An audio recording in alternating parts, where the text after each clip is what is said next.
there must be something going right for Idaho to be leading the nation in terms of growth, population, but also economy, that we have the fastest growing and the most stable, fiscally stable and responsible, a balanced budget every year, money back in people's pockets, and less income tax.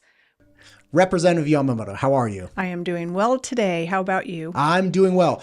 I have to admit, this last session was the first time I thoroughly watched and tracked a lot of things. Obviously not everything. We had something like 500 or 600 proposed bills or things that were at least brought to committees. Yes, in the House alone. Yeah, that's a lot. So I didn't follow everything, I'll be honest, but I did follow a lot. And man, amazing how many different iterations of similar concepts you had. For instance, the library bills, you had something like, it was at least 5 or 6 different iterations of the same idea, which is like, hey, let's revise the way that books are displayed or provided to people within public schools or public libraries. Bonkers to me. Mm-hmm. So many.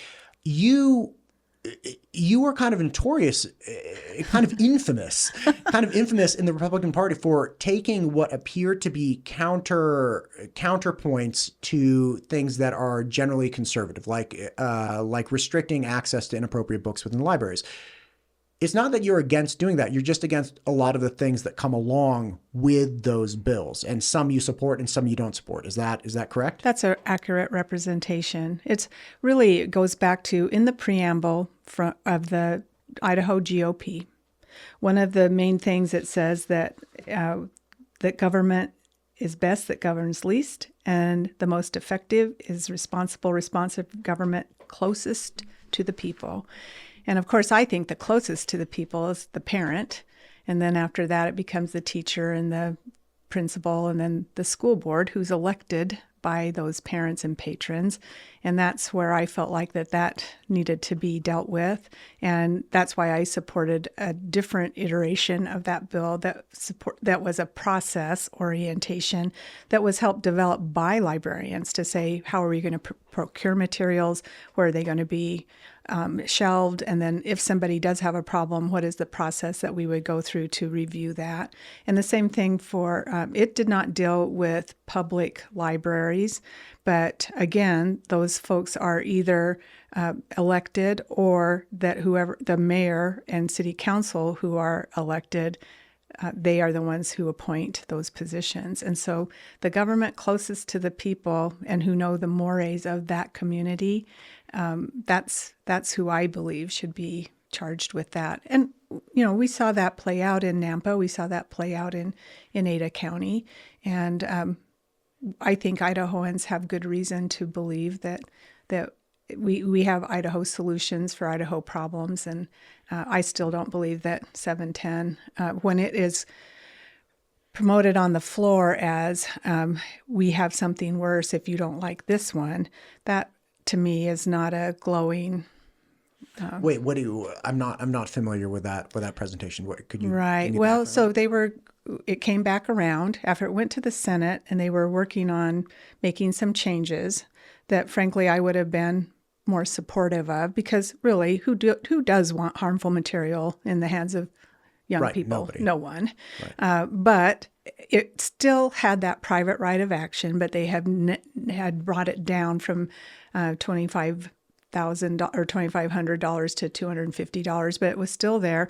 But there was such a process in front of it that it was more unlikely that it would get to that private right of action. But apparently there were enough people who weren't fond of it that it didn't make it through the Senate side, and so they went back to 710. And then in the House debate, which was fairly limited, but we had a representative who got up, the brother of the person who was sponsoring, and said, we've been working on this for 3 years, and, we're going to have something. And if you don't vote for this one, I guarantee you we'll come back with something worse. And I thought, I believe him that he would make good on that. But is that how we should be legislating in Idaho? Is that, well, you don't like this one, we'll come up with something you like even less. So you better take this one. Yeah, I wouldn't be a fan of that position either. Okay, so then help me understand this, because again, I think there were like 6 different iterations of these bills. There were some bills that said, "Hey, let's put control into the state, into the larger state, to say what is okay and what's not okay." There were versions of, let's make separate areas within libraries that are designated as adult sections. There were separate versions that said, let's have an appointed library committee that's, either parents or community members or teachers, and, either appointed by the Board of Education or they actually are the Board of Education. We had a lot of different things. It seemed that you were predominantly against bills that put power in the hands of the state, right? So stripped it away from local control, and things that gave private action, as in I can sue the school district, or excuse me, the library, whatever it might be, for some amount of money if there's an infraction. Correct. That's in a nutshell. That was my issue with it, and that every situation is different. There were some libraries that it's one room. So how do you get it, the material someone is concerned about somewhere else? And again, this is always the problem with a state solution to things that happen at the local level, is that wherever that library is, those people are in the best position to determine, how do we make this work for everyone? And in some schools, it would have been as simple, and even public libraries, as simple as saying that the parent limits what can be checked out. And if they are electronic, it just flags it as soon as they're trying to check it out. And They just says, no, not for you. Yeah. Yeah. So I don't think you were saying that you would have a problem with that, with the parent checking it out. So I think the detractors of that solution were coming at it saying, but the kid would still have access to it. So say the kid was hanging out, whoever minor was hanging out in the library for, 3 hours with this book, they could be perusing through this book that parents might consider as potentially damaging without ever checking it out. But like, the damage is done. Do you think that's kind of an accurate representation of their hesitation? Agreed. And I just find it, when I was in the high school last week, I asked the students, how many of you have been in your library in the past week? And there were 2 out of 32. And then how many in the last 3 or 4 weeks? And it was a few more. But the idea that these students are going in there looking for these materials, and that they would be sitting in there for even long an duration hour. Or something, yeah. Yeah, I find that unlikely, especially when they have access to cell phones and laptops and all that other stuff. They found the whole idea laughable, and said that they don't spend very much time in the library at all. Yeah.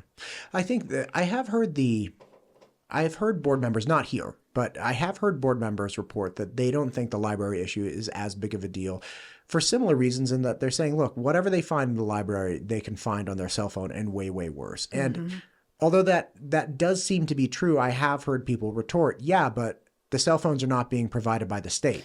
Public libraries are. And that is their point. So I could live with it better if that's what they were saying. But when their argument is that those of us who voted against it then want harmful material in the hands of children, that's where I start thinking, well, but that's not what your real issue is it's money. Right. You're saying that you shouldn't have to pay for whatever that is. And I guess it still boils down to how much of that material actually is there. And to the point that I had made before and on an earlier podcast, the day after we passed 314 on the House floor last year was when Davis County, somebody made a complaint about the Bible, and it was taken off of every public library shelf, school and otherwise. Right.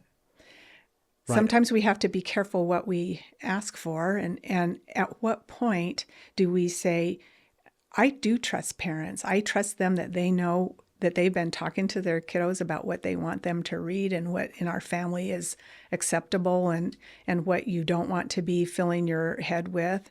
And I'm far more concerned with what they hear on the bus, for example, at the bus stop when they're goofing around in the neighborhood and what they have on their phones. Right. Yeah, man, what they have on their phones, that's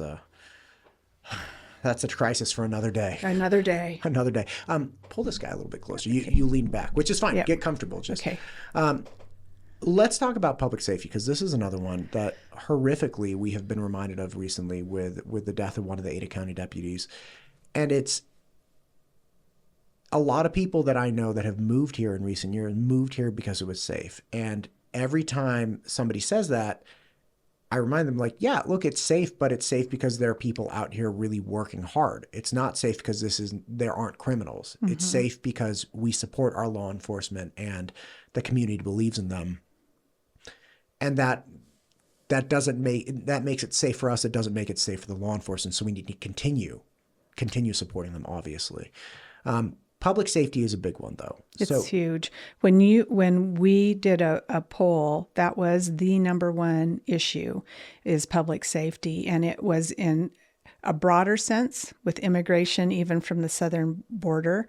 And I can especially see that in Canyon County, because even when I was a young person, we were a thoroughfare for drugs, illegal drugs, and for even then there was sex trafficking going on. Of course, I didn't know that as a little person, but it has, when I talk to people, law enforcement in Canyon County, Nampa Police, Caldwell Police, it's not new.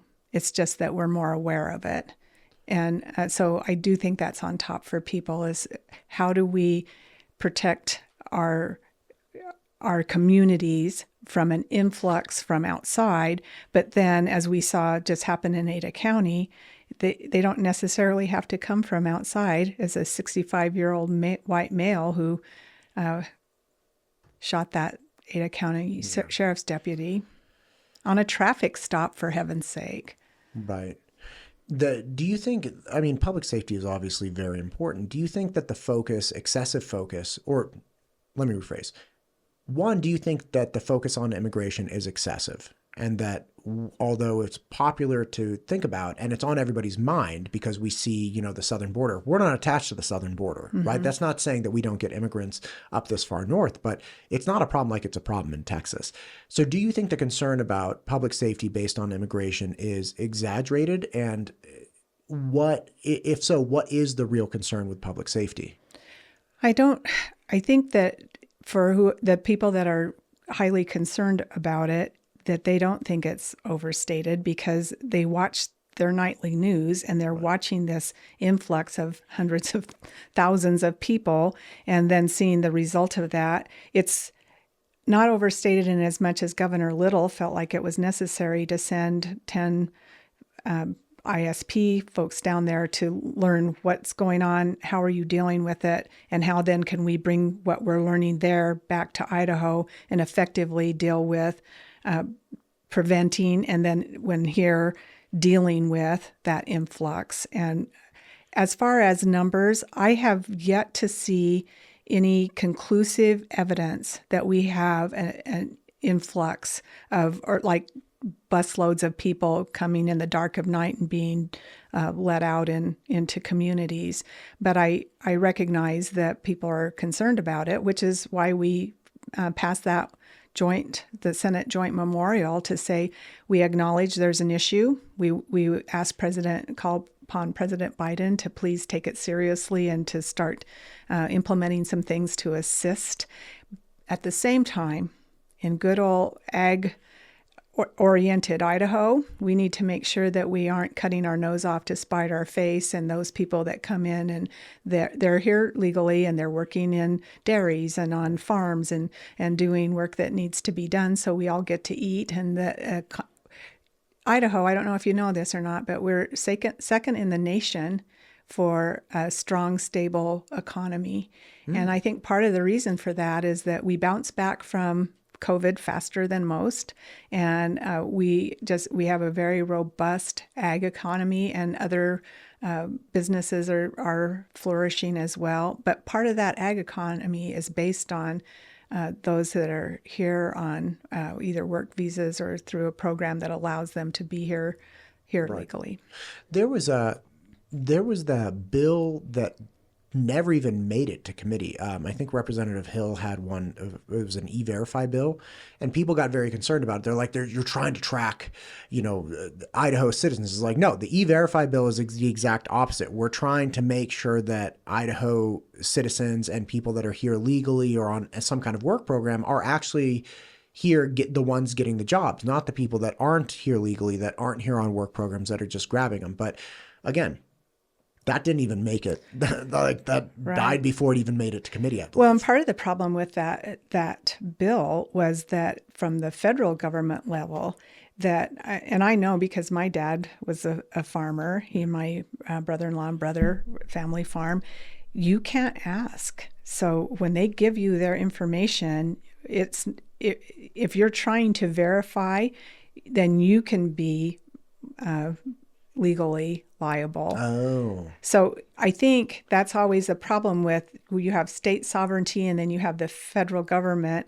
And when those two worlds clash, who gets kind of caught in the middle might be the farmer, the rancher, the fruit producer, Yeah. Okay. So if I'm an almond producer, I don't know if you grow almonds here frequently, but say I'm an almond producer, I can't ask somebody applying for a manual labor job if they have like a legal, some kind of legal certification to be here. If they give you their paperwork, then you're to accept that paperwork. So, that because that's how you pay them and pull out right. taxes and all that good stuff. So legally you can't inquire. Man, that makes things complex. It does. And that's why there are so many things, like Representative Hill wants to do something that just makes sense, but it makes sense on one level, but it clashes in a different world. And then what do you do with that? And, Idaho's in the middle of that right now with the abortion issue and the gender reassignment issues. All of those things are going through the court system. And that's what happens when we do state laws that clash with federal laws. Okay, but hang on. Just because you brought it up, what about Title IX? Oh, gosh. What about Title IX, Representative Yamamoto? Like, what are we going to do? And I assume you're familiar with what I'm talking about. Yes. Okay. Could you please explain what? Well, when I read what they're suggesting, again, it's going to be a mammoth clash with Idaho because we've already said, you might say that you're a female, even though you have everything that appears to be a male body. We're not comfortable with you being in the women or girls' bathroom, in the locker room, competing with women and as a man. Right. And so to me, that's going to, you talk about Clash of the Titans. Yeah. We are really starting to see a lot of things being teed up of state sovereignty, federal government. Yeah. And that will be a major one. Yeah. And again, for those that aren't 100% familiar, Title IX actually never said anything about sports, but that's where it is found most representation. Title IX was just saying that, look, if you're an entity that's receiving federal funding, in a nutshell, you have to spend equal dollars on male versus female. Right. And that got pushed out to every single program that, say, for instance, universities had. So all of a sudden, universities with 200 football players are realizing that they don't have 200 female athletes in other sports or equally funded athletes. So then, these blossoming of female sports programs and destruction of male sports programs, all in the name of equality, Title IX, right? Right. Now, of course, that pushes out to classrooms and whatnot as well, and scholarships and things like that. But the federal government is proposing manipulating Title IX so that you have to apply the same kind of things that the transgender realm is now covered under some degree of Title IX, which is they have to be able to use, the bathrooms they want to use. They have to be able to play on the sports teams that they want to play on, based on whatever gender they identify with. These are things that are getting pushed down the United States, throat based on this idea that it's like, hey, we should have equality and at least opportunity in spending between male and female. And they're like, and all this other stuff, right? Like, and that's, the pronouns, and the bathrooms, and the sports, and the blah, blah, blah. That's the problem that I saw with that is I just thought, in Idaho, they're saying we purposely left the sports part out of it as if that will be what they're doing is less contentious than the sports component of it. For Idahoans, the whole thing is going to be problematic, and it's something that we will be dealing with. There's no doubt. God, it's so rough. Okay, so I'm sorry, I misspoke. Nope. The sports does apply to Title IX, but they're not pushing the transgender stuff to the sports. Not right now. Not yet. They said it. They said that they kind of put that on the back burner or to the side because I think they knew that it was going to maybe be a bigger thing than. They know it's crazy. That's what they know. What are we making them like? It's just crazy. Like, stop it. Yeah, just stop it. Yes. Oh, it drives me insane, man. Well, and I guess the thing that bothers me so much about all of it is that in this effort to try to make sure that we treat everybody decently, they are manufacturing problems and issues that make it so that people don't feel like they can, and that to me is what's so unfortunate about the whole thing is that it foments that whole idea of, well, just because I think that I'm something doesn't mean, whatever it is, doesn't mean I'm that, but now I'm supposed to just buy into that. And, I just think that it's such a clash in our, Idahoans by and large are pretty common sense, live and let live, but don't try to be shoving stuff down my throat. This is the thing. If I had to be going through this time in the world, in any state, this is the one I want to be going through, because one of my big criticisms with other states, specifically California, is that people there tend to be so, they lack a degree of self-identification. Mm-hmm. They lack a degree of stern morality. Right? Like, you can change their opinion on things and change their way that they view themselves almost instantaneously. Right? Like, I had friends that, back in 2020, like the classic BLM movement that people recognize. Instantaneously, I had friends that are like, well, we're all racist. Like, no, I'm not. I'm not racist. Like, what are you talking about? They're like, oh, well, I mean, of course you are, because you're white. I'm like, okay, first off, I'm not white. Second, I have Black adopted brothers. Third, what are you talking about? I've never said anything derogatory about like any of this stuff, right? But they just bought into that. Mm-hmm. Like, they redefined racism to only be Black versus white, right? They redefined, genders. They redefined all of these things, and people just wholly jump on board.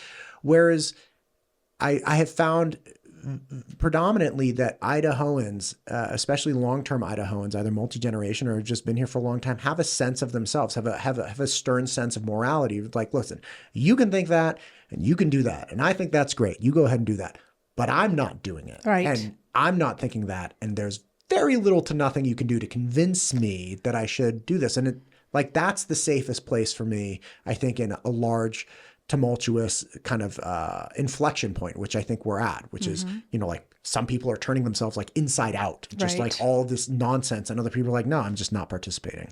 Which is why I so appreciated even like when West Data passed their, we did the law about that you can't force somebody to pledge or to affirm or to basically you're going to make somebody believe something that you have to force them to have a belief system that they don't. So that was 2 years ago. Well, so West Data, moving from that, reading the tea leaves, understanding their community, they pass a policy without having to be told, without a nanny state coming in and telling them, this is what you need to do. When they're talking about what's going to be displayed as far as flags and different, paraphernalia and that sort of thing, they wanted those classrooms to be conflict-free. They want to say, you're not, don't be displaying things that cause dissension, that show how we're different. We're, if you have an American flag, a state flag, it's both an inclusive but not exclusive list, and just trying to use some common sense about, let's not set things up in the classroom for people to be at odds. When we're here, we're all going to be, we're all Timberwolves. We're all, we're all lions. And we're not dividing out and having all this dissension and pointing out how we're different. We're going to celebrate those things that as human beings we all are, which is we're going to be hopefully honest and virtuous and show up and do our work and be productive and go out and make the world a better place. And these are things we can all agree on. And I really appreciated that policy. I would hope that more districts would follow suit, and instead of waiting until the state is telling them this is what you should be doing, that just what I talked about before, government closest to the people. Let's get ahead of that and let's just start making some common sense policy about how we're going to operate in this world and make it so that we can keep education the main thing. Right. And just have common sense. And have some common sense. Yeah, I do appreciate that about West Ada very much, that they take a very proactive approach with things. I spoke with Marcus Myers, so he was the chief academic officer of West Ada, and they have had instances where somebody said, hey, this material has something that they don't like. I can't remember if it was like CRT or something. And they did go through every page by page, word by word, the material that they had been delivered. And they're like, okay, this material is fine, but let's go deeper and actually explore the company. So they went to the actual company that was supplying the material, educational content, and they found that the company, although it hadn't delivered any compromising or terrible material, the company itself espoused these like kind of goofy, woke, ideological positions. And they terminated their usage of that supplier just because they said, hey, look, even though the stuff you sent me isn't bad, we don't agree with your company philosophy. We're finding somebody else. And for a school district to do that just out of nowhere, just say like, hey, we're going to take this action without being told. I found that very honorable. Right. Yeah. Yeah. So at Thomas Jefferson Charter School, it was time for us to have a new government book. And so we looked through different ones, and we looked at one that was not on the state approved list. And that teacher was kind of interested in that book. Well, it didn't take too long of perusing that book that we determined that was, it took a very strong political stance, biased stance.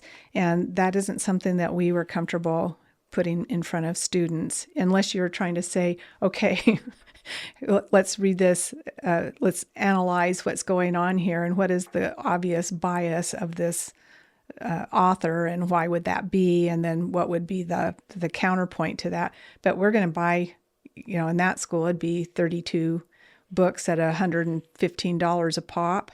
Nope. What, if I may ask, what was the motivation of the teacher?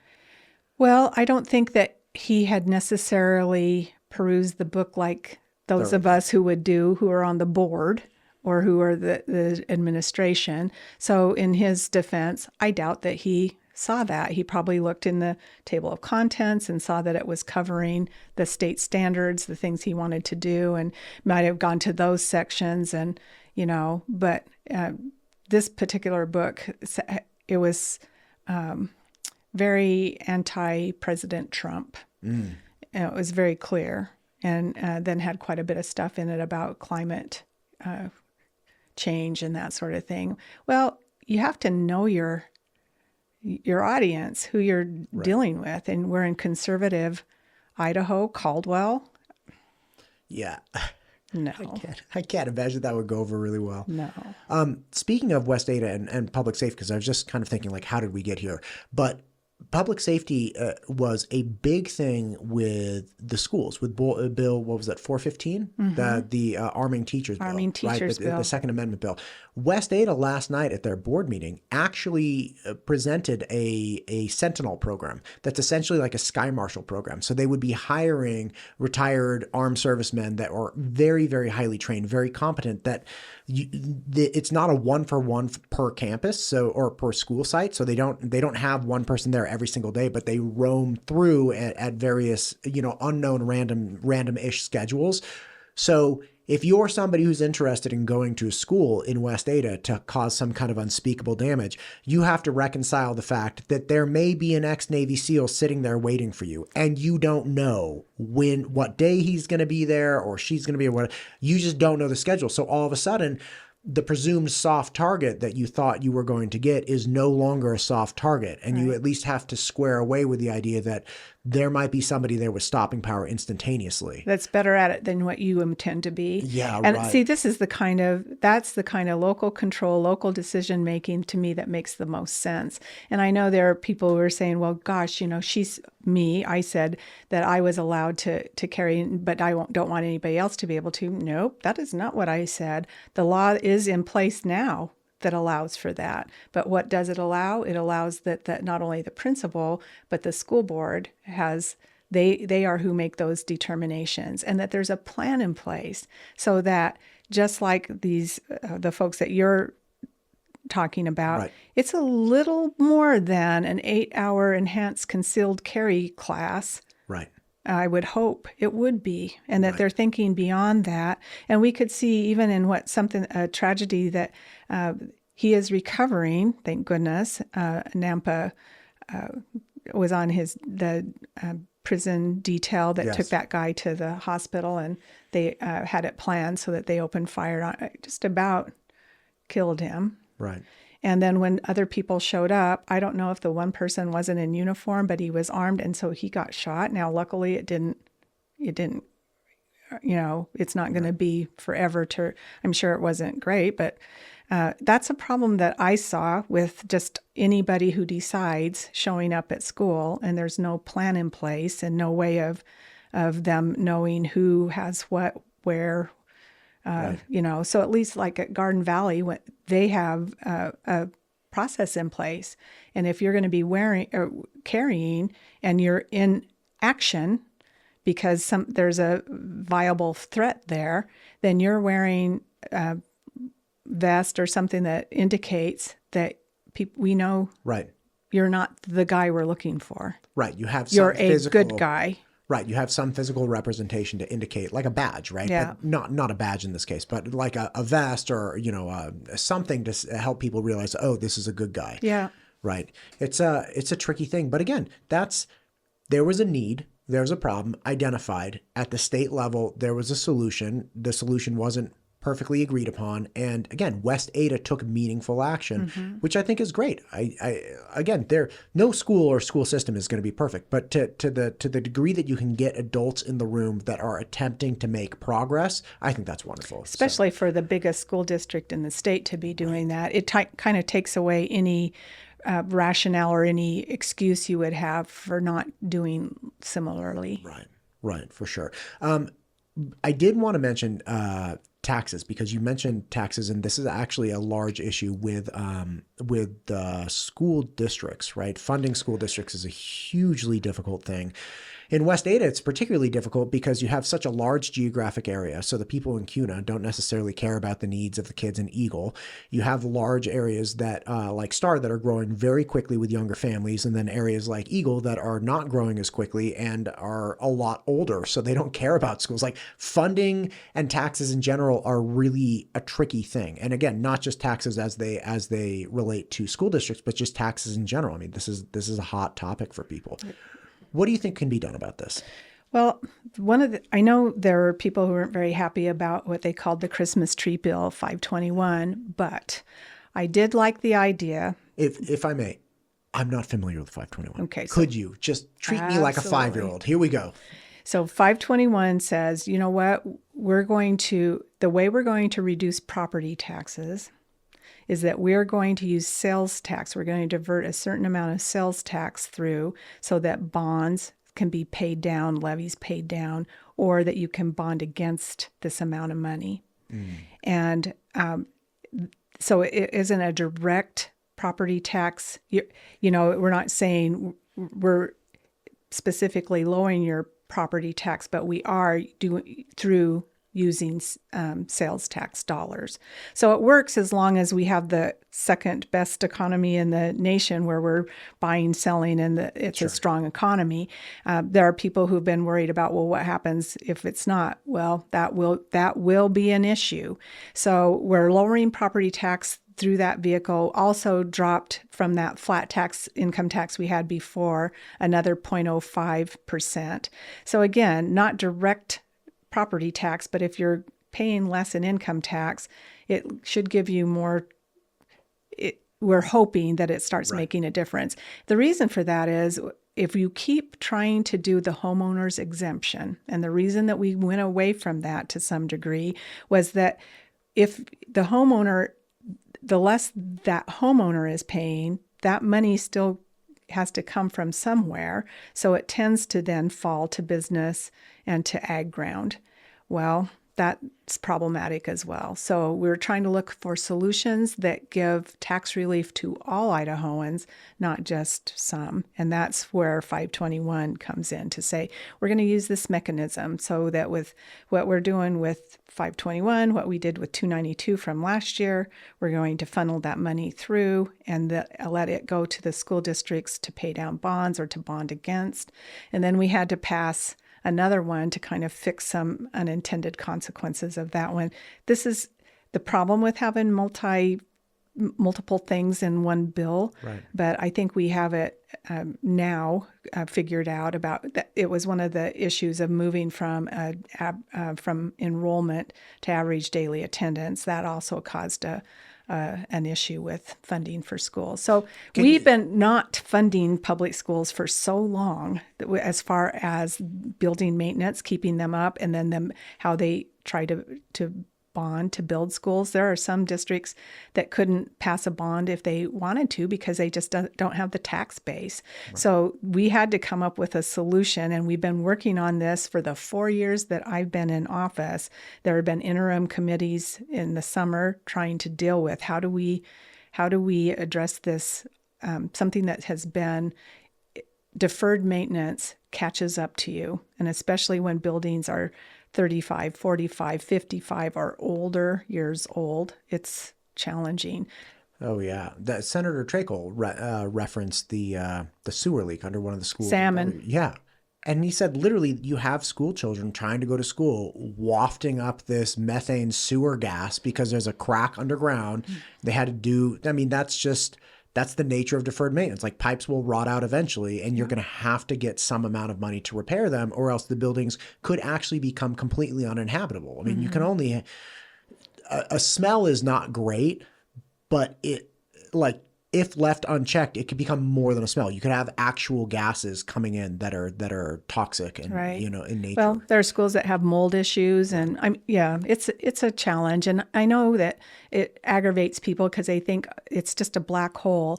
Well, unfortunately, if you've not been keeping up with it, and we had a square foot, an amount per square foot that was set, and I think they told me 1975, and we've never changed it. Well, to repair or refurbish is more than what that cost was back in 1975, but we've still been giving the schools based on that number. Well, you can see why they're behind. Right. Yeah. Right. The Nampa School District. 4-day week. Yeah. That's a tough one. I was shocked they did it because given that part of 521 was hopefully moving away from the 4-day, but then the 766 gives some time to say, the State Department will work with you over time. They were very clear in Nampa, as have other school districts that have done that it wasn't because they necessarily think they'll save one bit of money, that they had other things that they took into consideration. What were those things? I think that it sounded to me like part of it was that retention of teachers and this idea that they would have time to prepare, and even do some remediation with specific students on that day that they don't have students physically in the building. They would be able to do that, and but part of it had to be somewhat financial because they closed those 4 schools as well. Yeah. So if you're closing the schools and you're not saving any money, then where's that money going to? Mm-hmm. That's just, you hear stories about, like the sewer pipe breaking and then schools going to 4 days a week. I've heard stories in close by districts of literally kids not having desks, and they're making the most of it and dealing with it. But it is one of those things where I think people cannot be persuaded to action until, Alicia Purdy came in and talked about the struggle that she went through with getting the bond passed, and not struggle that she was mad at anyone, but just said, look, it required real visible problems. Like when it rained, we had to literally take video or like bring people's like, that's the hole in the roof dripping into this bucket. That's a 5th grader trying to learn math. Like you have to really see the problems in the flesh before people can be compelled towards action. And even then it's tough because they're thinking, I feel like I'm being taxed out of my home. And especially we hear it a lot from senior citizens on fixed incomes. They're just saying, I'm not saying that you don't need it. I'm just saying I'm tapped out. Yeah, right. I don't have it. And so from a state standpoint, what does the Constitution tell us? It does say that it is our job to establish and maintain a system of what? Common, free, public schools. Well, keeping the lights on and upkeep and not having raw sewage under a floor and not having a unintended water feature in the building. Yeah, those are things that we're going to have to deal with. And we've started. I think that's a healthy start. Modernizing the school funding formula. We were so close, but there were just folks who felt like Superintendent Critchfield had summer meetings, and it's one of the few times when I've seen somebody who has had that many people meeting about different all together and then in separate little groups looking at different aspects of budgeting and modernizing. But you could draw a line between what she heard and how she was dealing with it to try to formulate a funding formula that was more workable. It's been cobbled together over years and years and years. Works remarkably well for that, but was time given where we're at now for it to be modernized. And some people said it was too late in the session. I don't know. It'll be back, and I guess we'll look at it again. But it's weighted and trying to make sure that there aren't winners and losers in districts, whether you have a West Ada that's huge or a very small one-room school that serves K-12. Right. A question: the attendance versus enrollment versus average daily attendance. Explain the problems with the way it is now and the way people want it to be. Well, when we were running them both simultaneously there for a while, and we especially were doing that because of COVID, and some students weren't being able to come to school at all. So we were running them both, and it was with a do no harm idea.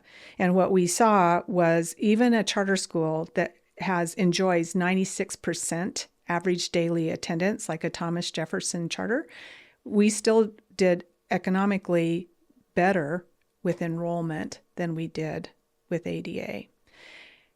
Fast forward to today, where we've moved completely away from the enrollment component of things and looking at if you want to get your dollars, a butt needs to be in a seat, basically. Yeah, right. Okay, so that's where we are today, and in Nampa, where there have fewer students, that's an issue. What we're finding too is that even though COVID is in our rearview mirror, attendance-wise, it doesn't appear that it's in the rearview mirror for everyone. At our charter school, we're back to, we're where we were before, 96, 97% attendance. But that is not what they're seeing across the state of Idaho. And you can't make someone show up. And there are very few things that, it used to be we had an attendance court in Canyon County, and we had a judge who actually would work with students and their parents about, if you're going to grow, you got to show. And this is, we're going to not try to fine you or put your parent in jail, but you need to show up. And so how do we go about making it more likely that you would come? But that's the issue. And if we don't have a weighted average daily attendance, then it doesn't matter if it's a student that has no learning disabilities and can come and learn kind of from anyone in any way, or somebody who has mega learning disabilities and has maybe a one-on-one, maybe has multiple issues that have to be dealt with. But if the money for those students is all the same, obviously that makes it pretty challenging to. Yeah, and the funding formula is just they always get me. We have asymmetrical growth in let's just use West Ada for instance, but I think this applies to pretty much every area, which is people aren't the populations in areas, say for school districts, are growing in different ways, right? For sure. So, for instance, we would need an elementary school essentially in Star really, really quickly, and to service all the people, because Star is growing, and especially younger families and things like that. They're driving all over the place trying to get kids into schools. What do we do about that? Because some people have proposed charter schools as a viable option, because you can just say, okay, let's drop a charter school right here. That would be able to service these people. It doesn't have to be, necessarily attached to this school district, but it would service enough people in a localized area that it would kind of be a stopgap in the near term. The anxiety that some people have expressed to me with charter schools is that, hey, look, charter schools draw not just from that localized area, but they draw from a broader area. It is acceptance based, so you have to actually apply for most charter schools, and then they select the best of the applicants. And that's not to say everybody who applies doesn't get a spot, but it is to say that if you have 1,000 people apply and there are only 700 spots, 300 aren't going to get accepted. They'll take the best 700. So it's an effective stopgap against shortcomings of the existing public school system, but it's also not as egalitarian as the existing public school system in that they don't take everyone and they can draw from a broader area. Like, do you see charter schools as something that can be utilized to kind of fill in those spots, even though they're an imperfect system?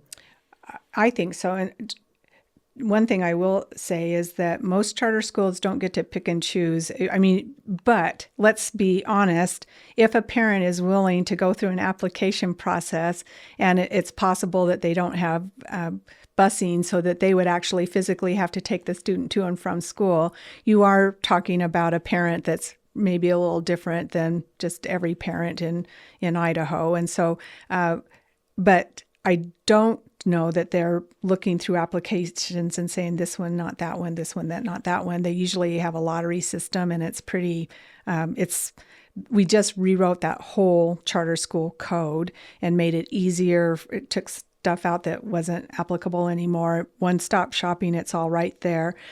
So I think we've made it that part of opening and maintaining a charter school easier. But I will say, it is not for the faint of heart to try to start a charter school and then keep it going. It's just a very challenging. West Ada, to their credit, again, I don't intend this to be the West Ada show. On the other hand, they welcome those charter and magnet schools, and they're part of the district, but they operate them as a charter, as a magnet school for them. And to your point, Thomas Jefferson, Valley View, was happy to have us for the very reason that you said, is that it kept them from having to build an elementary school. It gave them several years of respite before they had to, and they could build the case to the patrons of why they needed this school.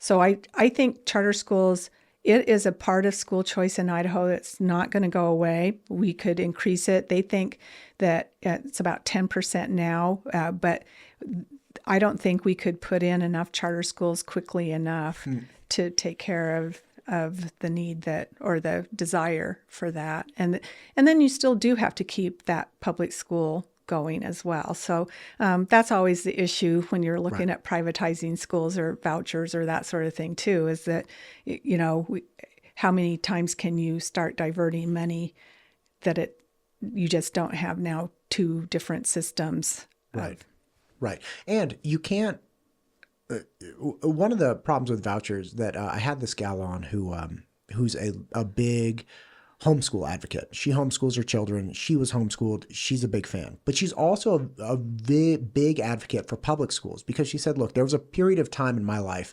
when some things happened in her family and her mom couldn't homeschool them anymore. So they had to go to the public school. Now, she was very thankful because the public school was up and running and it was functional and everything was fine. And she was able to integrate into the public school system very quickly and got a fine education. Mm-hmm. And again, she prefers homeschooling, but she recognizes that things happen in families, things change in families, and you don't always have the opportunity to homeschool your children.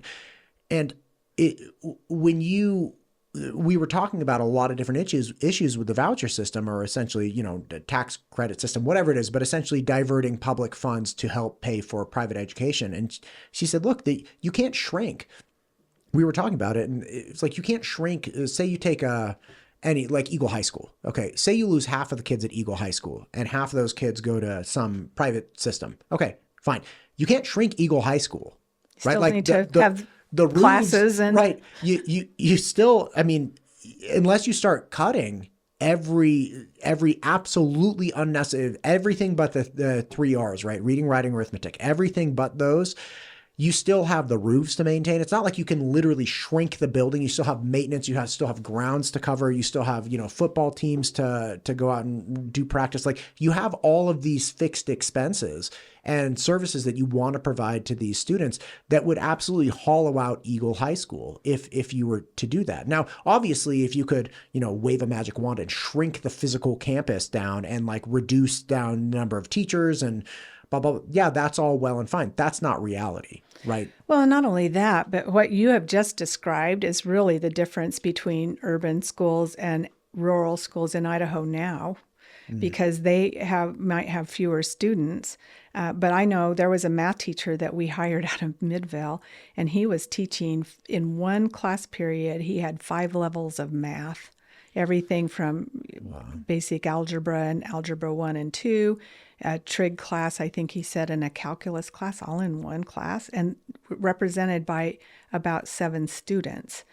But here's one teacher trying to... Wait, he was teaching 5 different levels of math to 7 kids? So he's got one calc kid learning calc in the corner, and then he's got like 2 algebra 1 kids over here, a trig kid over there.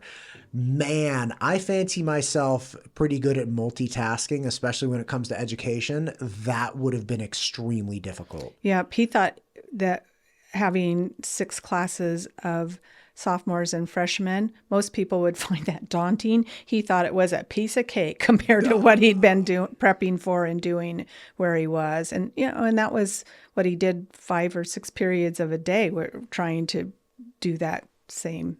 Wow, what a testament to the system that produced the calculus student. Mm-hmm. Like how wild that somebody was able to come up through classrooms where they started in algebra 1 in the same classrooms as these other people and actually make it successfully through to the top. Because calculus, yeah, you can take Calc BC, like second semester if you're in high school, if you're a super hard charging kid and maybe you have to go to a JC to do it. But making it to calculus, I always thought was a pretty admirable thing to do in high school math. Yeah, agreed. That's wild. Well, and just a testament to good teaching too, to be willing to put yourself out there and prep for that many different subjects in one class period. I mean, look, I like math. Again, I'm a big fan of math. I love teaching. That would have made my head spin. Yeah, that's a lot. We have spoken about a lot of different things. Is there anything you wanna hit that we haven't hit on? I know you had a dump truck of votes this year. I know there are lots of bills that again I wasn't privy to. Well, I just feel like we hit on most of them. I really think that this idea of, one of the things that we didn't hit on when we were talking about school safety is that we did pass that fentanyl bill. That was beautiful. And I know there are people who don't believe in mandatory minimums, but you do have to start somewhere on these things, and you have to send a message that we're not going to tolerate that. And so I really felt like that one was huge. I feel like that the launch, getting funding for launch was huge. And just that whole workforce development to say that if we want to continue having the second best economy, maybe even the first, and if we want to keep our Idaho kids here and having families here, because I agree with you. What we saw with the when Boise State came and told us they did their poll that they do every year, that the influx of people largely are folks that don't have children and they're retiring here. And the problem is going to be that the need for services and infrastructure, all of that does not go away. In fact, it increases, but who's going to do it? Because if you're mostly of retirement age, it's not going to be me. It's not going to be people who are moving in here who have retired. So what do we do as a state that attracts our students to stay here, live here, raise their families here, and keep Idaho values and Idaho way of life? And I really do feel like, I know there are people who feel like it's just a welfare system. I don't see it that way. I see it as an investment in Idaho, that there are people that are retiring from jobs like plumbing, electricians, you name it. And these are in-demand jobs that require maybe not a 4-year degree, but that's something that we can give them, not all of it. They still have to put 20% in towards their education or their training, but it's a good start to keep Idaho students in Idaho. And oh, sure. Yeah. And you have the problem of higher education. Like, nobody complains if somebody goes to BSU. And I think it's from the state, it's something like $25,000 per student per year. Mm-hmm. And yeah, like, we require tuition from students, right? Whatever it is, 10 right. or 15 or whatever it might be. But the state is also ponying up a huge amount of money to keep the lights on at BSU per student. Right. So it's kind of like nobody's, well, I mean, I'm sure there's somebody out there saying like, I'm saying defund BSU. Fine. But in general, when you don't have a lot of people calling for the removal of funding from BSU, mm-hmm. right? And that's not, what's so ironic about this is, in the absence of another viable option to bettering yourself and educating yourself, like programs within the launch system, in the absence of those, some people who want to continue investing in their children or in themselves will go to BSU that don't belong at BSU. Like, not every student should go to college. And this is where you see, like, nationally, we see this massive push of young people to go to college, to take out student loans, to study things that they're not interested in and don't largely have an idea of what they're going to do with them. That's not to say everybody has to have, a very specific idea of what the terminal degree they're getting is. Like, the second you go, like, I went into Cal as a math major. I love math, but then I switched to rhetoric because I wanted to go to law school. And here I'm, talking to you. So, I mean, like, I don't know exactly how it's all woven together, but I do know for sure in the almost 20 years I was helping in college admissions, you had students overwhelming. It's like, dude, you're just going to go to college. Like, you're just going to go get like a sociology degree because you don't care about anything else. And sociology appears to be manageable for you. You have no, like, you might drop out, right? So here's this mass invest. Say somebody makes it 3 years, 75,000 coming from the state, if it's 25,000 a year. And then that person drops out. They're taking their debt, 3/4 of a degree, which is worth bupkis. Yeah. Like, all of these problems, I think the more options we have, the less pressure. The more options for things like the launch program, the less pressure we would actually have for 18-year-olds who don't just want to go directly into the workforce without improving themselves. The less likely those people would feel pushed to go to a 4-year degree that they really don't want. Agreed. To me, it's kind of our micro version of let's get people to work in meaningful jobs that allow them to actually make a living, and they maybe only have to have one job instead of multiple jobs to make ends meet. So I think it's a great investment, and it's one of the things of this session that I know there are some people who think I shouldn't be so happy about it, but I am very pleased about that one. I think that's something that I will take with me and say, if I did nothing else, that was good. And what we did towards public schools to try to help with that investment as well. And that, I think, is something that we should be pleased about. Yeah. Yeah, it's a big one. You were saying just one point on the mandatory minimums. I know there was a lot of pushback with this and people talking against mandatory minimums. Idaho already has mandatory minimums. We just didn't have them for fentanyl. Right. So if you think that like, what is it? I think heroin is on a mandatory minimum or cocaine. Yeah. If we have heroin and cocaine with mandatory minimums, why wouldn't we have it with fentanyl? Yeah. Right? Like it only made, I don't know, it made sense to me. I know, but a lot of things that make sense. Yeah, look, And here's the thing and one of the things that has been kind of frustrating to me is that there could be several reasons why somebody votes no on a bill. Sure.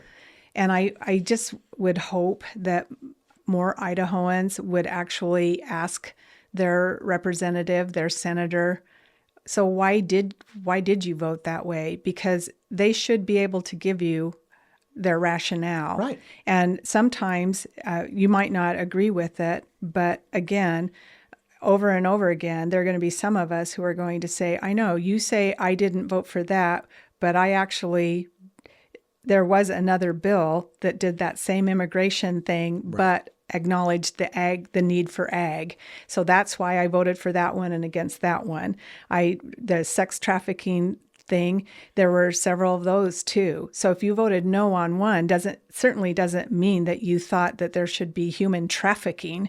It meant that there were problems with that one and you felt like this one was better thought out, or that the unintended consequences were less or more manageable. You could mitigate those. And so to me, I'm hoping what came out of this session, besides looking at there must be something going right for Idaho to be leading the nation in terms of growth, population, but also economy, that we have the fastest growing and the most stable, fiscally stable and responsible, a balanced budget every year, money back in people's pockets, and less income tax, working on lowering their property tax through other means, like the use of sales tax.